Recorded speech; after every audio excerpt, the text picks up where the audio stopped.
تاریخ اس بات کی گواہ ہے، تو پھر میں آپ سے پوچھوں گا کہ سیدنا حسنین رضی اللہ عنہما نے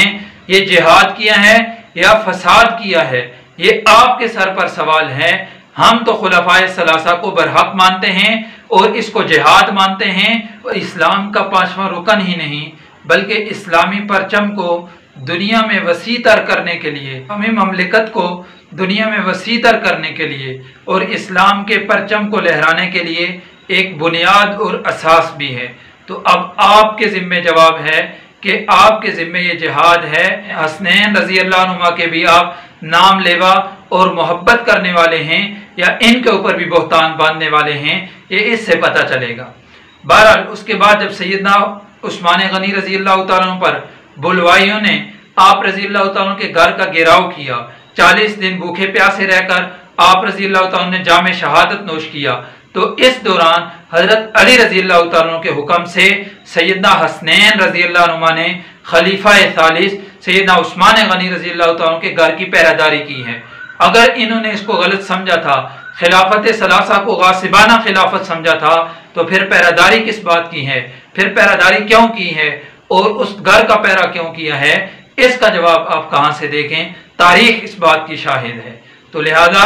جو لوگ سیدنا حسین رضی اللہ تعالیٰ عنہ، سیدنا علی المرتضیٰ رضی اللہ تعالیٰ عنہ، خاندان رسول، اہل بیت کا نام لے کر صحابہ پر تبرہ بازی کرتے ہیں، ان کا اہل بیت کے کردار سے، اہل بیت کے عمل سے، اہل بیت کی محبت اور مودت سے دور دور کا کوئی تعلق نہیں۔ اللہ رب العزت ہمیں صحابہ کی محبت اور اطاعت بھی عطا فرمائے، اہل بیت سے محبت اور اطاعت بھی نصیب فرمائے۔